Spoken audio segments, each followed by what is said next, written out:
These suck. These suck. And these suck.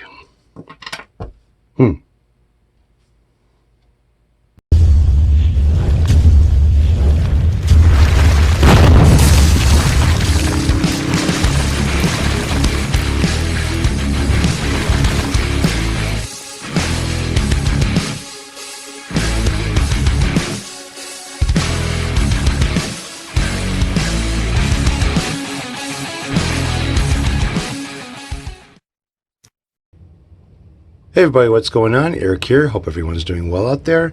So I've had a chance to test out the wireless systems that I've been trying to incorporate into either my playing, listening, whatever, recording.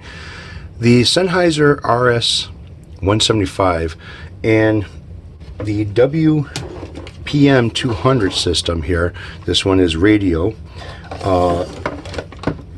Works pretty good. I'm very impressed. I'm actually very, very impressed. Now, I've tried the Bluetooth systems, okay? I've picked up a couple of these here, these TIs. I believe they're TIs. Yeah, TIs. No. Tutronics. TT. Sorry.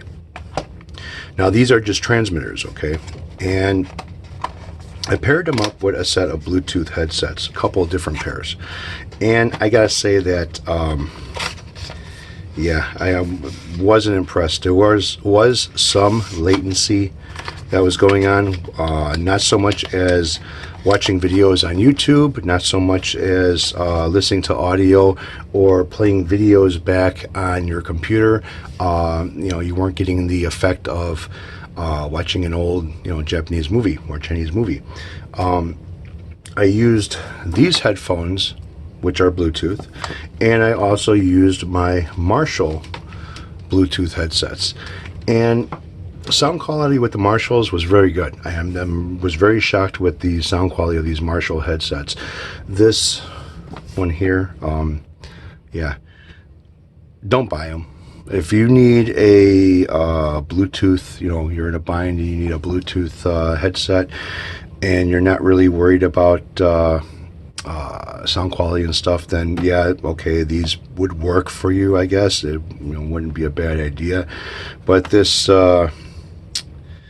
turbine setup that they have, powerful sound, whatever they want to call it, as far as how these things are, the Hurricanes, yeah, there's nothing spectacular about these. The sound quality is pretty MIDI.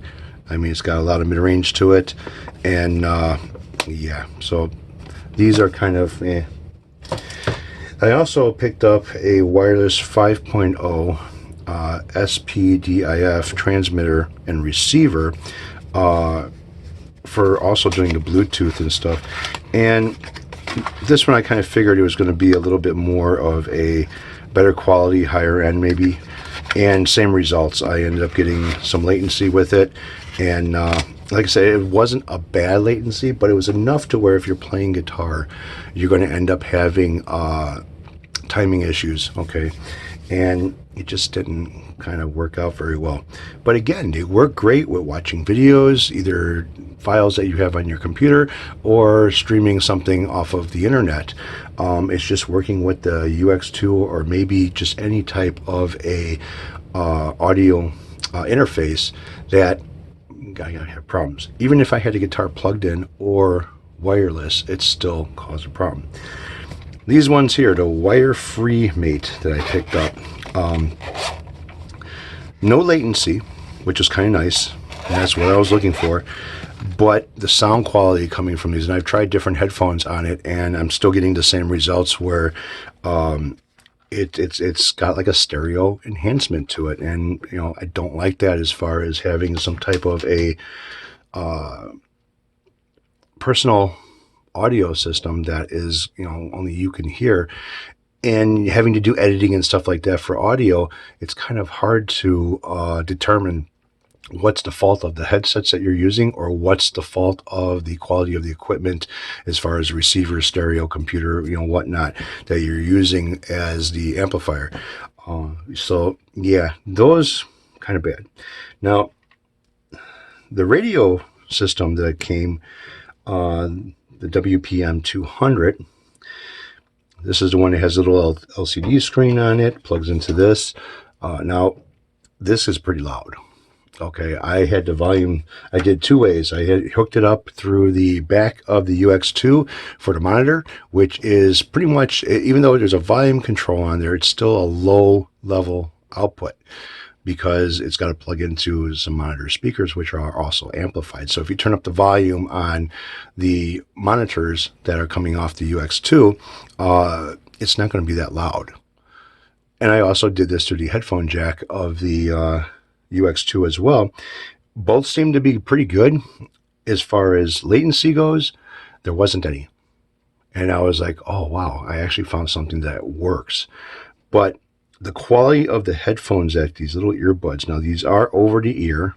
As you can see, they do go over your ear. They are marked left and right.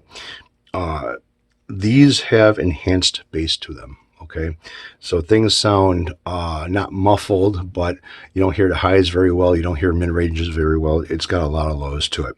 And how you know that you have these guys properly in your ear? Well, you change out the nipple. I don't know what you would call it. It looks like a nipple, don't it? Yeah, it kind of does. You change these out, and what happens is the sound gets better. Okay, they rely on sealing inside of your ear canal in order to produce the maximum sound that they're going to put out.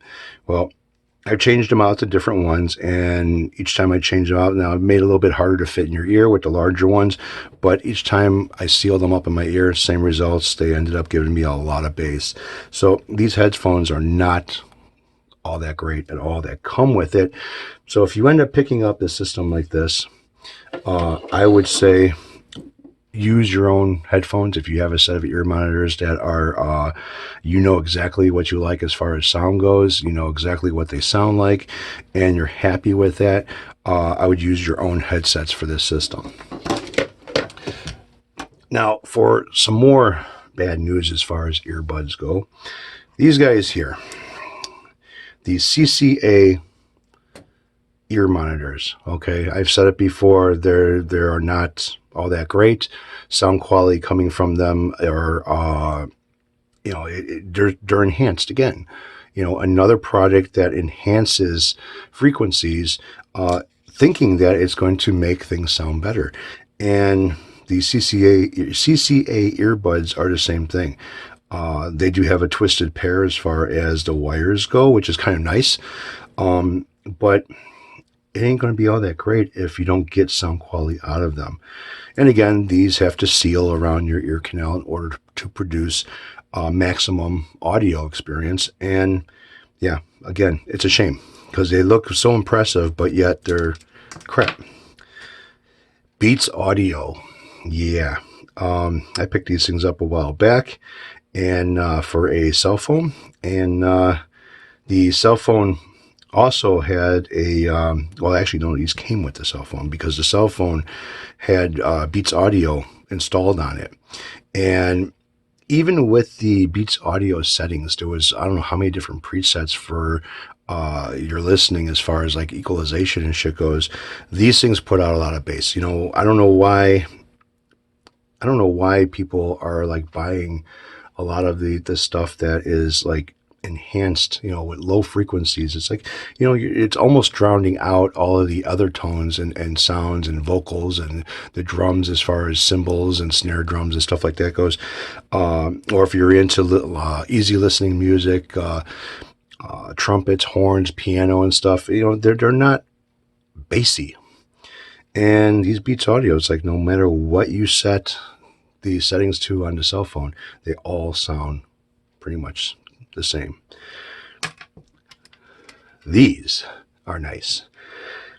I picked up years ago the Zune MP3 player by Microsoft. And although I don't use the Zune that much, actually my kid uses it, but she uses her own headsets for it. She doesn't like these in-ear buds. These things are unbelievable. And I was actually really shocked years ago when I picked up the Zune on how good of the sound quality. And then if you plug these things into any other type of a source for audio, they sound good. They're pretty natural, pretty flatlined. They don't enhance anything. So if you want more bass to it, or more treble or more mid-range, well, you adjust that on your own as far as if the source is available to do so. And they got little magnets on the back of them, so they kind of stay together. And you got the little strip over here that keeps it. But the only thing I don't like about the Zunes is they got a fabric over the wire, and it kind of, you get this, and it's kind of a pain in the ass. And if you try to like stretch it out or something, you actually stretch the fabric and push it more on one end than the other. But yeah, these things, the sound quality of them is amazing. I used them with this system here, and I think I found a match for this system. Not going to be a real heavy headset. They actually can handle volume without distorting or breaking up. A lot of these other headphones over here, they'll end up breaking up when you start turning them up louder and louder and louder. The Zunes don't. They're actually very, very nice. So the Sennheisers, again, a very, very nice product. And I have to say that the Sennheisers that I normally use, which are these are the HD 558s. I love these speakers that are on here. It's got great quality as far as sound goes. There's nothing that is enhanced. The only thing I don't like is this open back over here to where it doesn't seal off our surrounding sounds. So, but again, living here and helping my family out, if somebody's calling my name and they need help or something, at least I can hear it. All right. Yeah, even when loud volume, you can still kind of hear your surroundings a little bit. Not much. I mean, the louder you go, the more it drowns it out, but you can still kind of listen to it. These are great. They're wired. You could replace the wire. It unplugs in case it gets damaged. It's got a very long wire. I want to say it's got like a 10-foot wire on it. So, going from point A to point B and sitting down and relaxing, kind of nice. Now, these Sennheisers here, again, I was very impressed. Now, these Sennheisers have a surround and a bass boost, and then you have your volume. These get loud. These get really, really loud, and they don't break up like the cheaper headphones when they start getting distorted, or drums start vibrating to where the bass drum is it just sounds like crap. These are nice, and for maybe TV listening, okay, that's fine and great, but what I need them for is for just strictly music and audio, and they work out really, really good. The nice thing about it is that you have buttons on the base of it itself, and it shows you if you have, say if the bass is expanded bass is turned on, well, the light shows up over here. Or if you have a surround sound mode, low or high is kicked on, at least it lights up here and shows you that it's on, instead of you having to go through the buttons and see, okay, which sounds the best. Now, I've already done that, and the bass that these things produce is, I want to say, explosive. Okay. If you were ever into like car audio and you listen to the music and you feel that bass drum kicking in, and you can actually feel it, all right? And what's nice about these is when you push that bass button in, you can actually feel that bass around your ear, and it doesn't distort, which is very nice. Now, the one thing that I don't really care for on this thing is the surround sound mode. So you have a low and a high. All right, the high, you could tell it's fake. Okay, you could tell it's a fake electronic surround sound. All right, when it's set on low, it enhances everything. Vocals, a little bit of the bass. It's almost like a loud button when you set this on low. It doesn't enhance it by much, but you could tell it's there. I found the two headphones or wireless setups that I'm going to be using with my playing. Now, I've already tested the distance. Both of these can be connected in the workshop area, and I could be on the other side of the wall over here listening to whatever's going on the computers. I can use either system. It works that well. The distance is not bad on these. So yeah, as far as the Bluetooth goes, If you're a guitar player and you have a separate audio interface instead of using the audio that comes with the computer, a lot of laptops now and stuff like that come with Bluetooth. So if you wanted to get a Bluetooth set of headphones or something, check out the latency issues. You might have a problem, but I have, and you guys playing guitar or doing audio editing and stuff like that, you can't really have latency. Check out the specs of headphones and stuff. If you're looking for something that's going to be more sound quality than anything else, you might have to pay a little bit more money for that, but you get what you pay for. The Beats Audio, okay, they're junk. The CCA headsets, okay, these in-ear monitors, they're junk. All right. The headsets that came with this WPM wireless thing, they're junk. They add frequencies that really shouldn't be there, and they think that sounds good. Other people may say that sounds good as well, but it's like, okay, well then you need a hearing test, because those do not sound good. As far as everything else goes, like I said, I found my pair that are going to work together. These were $200. Okay, the system here. And this system here, well, what did I pay for this? I think it was like $150 for this system here. And they both work great. There's no enhances unless you put them there, unless your headphones are giving you that. This one here, you may get a little bit of static that is going through the system. Just change the channel. And you have the option to change the channel on the receiver and the transmitter, so that works out pretty good. Anyways, guys, that's my story. I'm sticking to it. Hopefully this helps out anybody who wants to try to go wirelessly with their UX2s or interfaces, audio interfaces for their audio system. I think I found what I'm looking for, and I'm not going to be attached to any cables now. So you guys take it easy, have a good one, and I will catch up with you later.